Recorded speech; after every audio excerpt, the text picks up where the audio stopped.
It's not often that we look at a division winner in the NFL and say that they've been a disappointment. But overall, in terms of the whole season and the losses that the Texans have taken this year, it's been very, very disappointing. Yeah, they came close against really good teams like the Lions and Chiefs, but this whole season as a whole, especially offensively, was really encapsulated in the one game versus the Ravens, where they failed to score a single point offensively. Honestly, there's a lot of different players and a lot of different people you could blame for the Texans' offensive struggles and the fact that most likely they're not going to be competing for a Super Bowl. Yes, they're going to be in the playoffs, but I'm pretty confident that they're either going to be a first or second round exit. The Texans had such high expectations. They were one of my teams that were on my short list to compete for a Super Bowl this year just because of all the promise they showed last year. Starting with CJ Stroud with one of the best rookie seasons that we've seen out of a quarterback, finishing 8th in MVP voting, Offensive Rookie of the Year, and a Pro Bowler in year one. He had an outstanding season. Just looking at the numbers last year for Stroud, over 4,000 yards, 23 touchdowns to just 5 interceptions.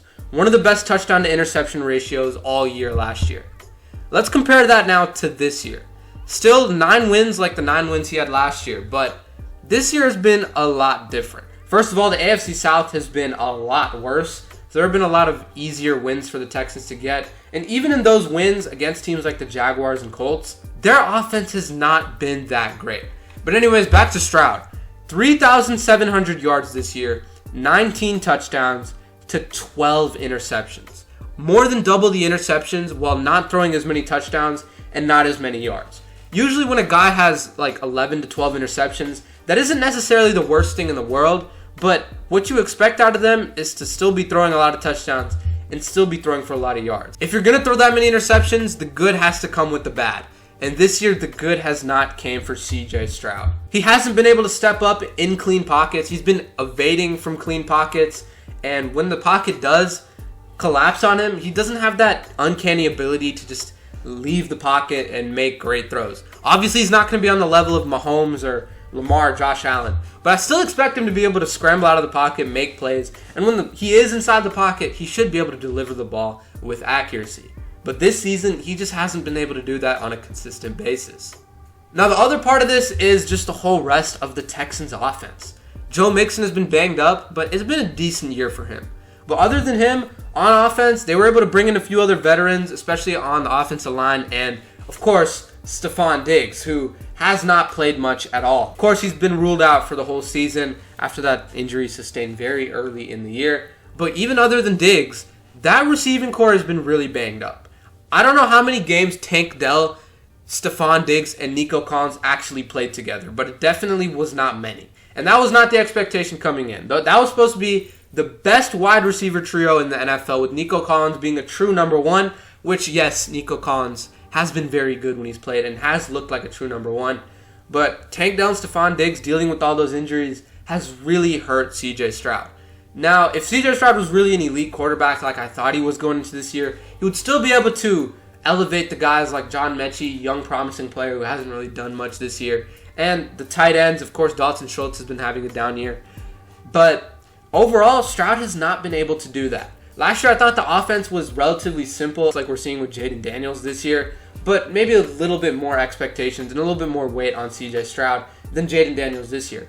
But this year, CJ Stroud has been asked to make a lot of big throws, probably even more than last year, and that just hasn't happened. I hope this is just a sophomore slump and not something that Stroud is going to be in for the rest of his career, because he obviously has the potential. He has an elite arm, and I think his instincts aren't the best.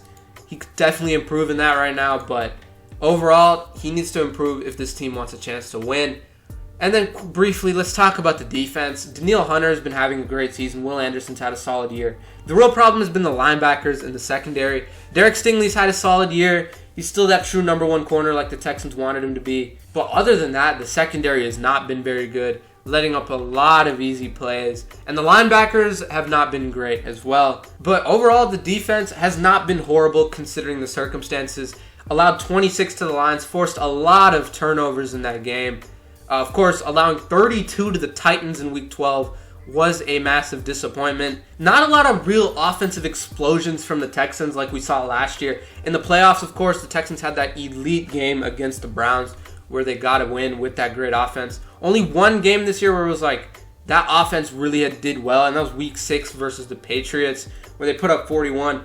A lot of that was the defense, though, with Drake May throwing 2 interceptions.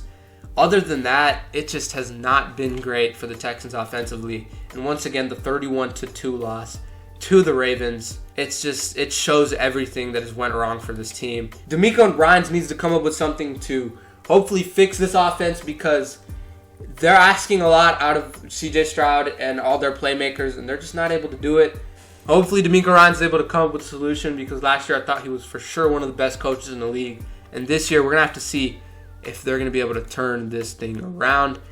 And a lot of that does start with CJ Stroud, but it's really the whole team as a whole. So I'm rooting for the Texans. I think they still have potential, but them along with like the Jets, honestly the Jets are like another level of disappointment just because of like the lack of wins.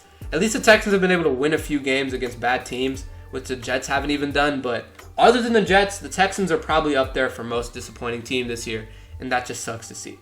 That's going to do it. If you enjoyed, hit the like button and subscribe to the channel for more videos like this. I upload once, twice a week, depending on how the season's going, how that week went for football, and I make insightful videos like this. And if you want to see more, hit the like button, subscribe to the channel, leave a comment, let me know what you think. That's going to do it for this one. I'll see you all in the next video.